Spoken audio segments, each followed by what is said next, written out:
নমস্কার বন্ধুরা, আমি আচার্য শ্রী ত্রিলোকেশ ভারতী, জ্যোতিষতান্ত্রিক ও বাস্তুবিদ। আজকে একটি ছোট্ট প্রয়োগ নিয়ে আপনাদের সামনে এসে উপস্থিত হয়েছি। একটি এলাচের টোটকা বা এলাচের প্রয়োগ। যারা প্রচণ্ডভাবে কর্মসংকটের মধ্যে দিয়ে আছেন, কর্মে বাধা চলছে, ইন্টারভিউতে সাকসেস পাচ্ছেন না, বা অর্থ ঠিক মতন সঞ্চয় হচ্ছে না, অর্থ উপার্জন পাচ্ছেন না, এবং ব্যবসায় বাধা চলছে, ব্যবসায় ঠিক মতন উন্নতি সাধন করতে পারছেন না, তারা এই 10টা করে এলাচ প্রতিদিন এই এলাচের প্রয়োগটা আপনারা করে দেখবেন।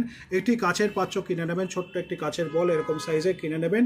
10টা করে এলাচ প্রতিদিন আপনার ঘরে রাখবেন। সেখান থেকে 10টা এলাচ আপনি এই কাচের পাত্রে রেখে আপনি আপনার যে শয়নকক্ষে যেখানে আপনি শুচ্ছেন সেই খাটে বালিশের নিচে, আপনি মাথার নিচে বালিশের নিচে আপনি দিয়ে রাখবেন।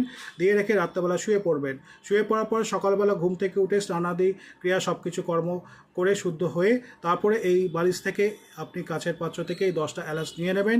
নিয়ে কোনো বাইরে, আপনার বাড়ির বাইরে কোনো বৃক্ষের গোড়ায় বা অশ্বত্থ বৃক্ষ বা বটবৃক্ষের গোড়ায় বা কোনো ফুলের টবে অথবা কোনো জলাশয়ে, পরিষ্কার জলাশয়ে এটি আপনি নিবেদন করে চলে আসবেন। পেছন ফিরে আর তাকাবেন না। এই প্রয়োগটি অন্ততপক্ষে প্রতিদিন 10টা করে এলাচ বালিশের নিচে মাথায় দিয়ে আপনি শোন। আশা করা যায় 3 মাসের মধ্যে আপনি আশানুরূপ ফল পাবেন। সকলে ভালো থাকবেন, সুস্থ থাকবেন। জয় গুরু বামদেব, জয় মা তারা, নমস্কার।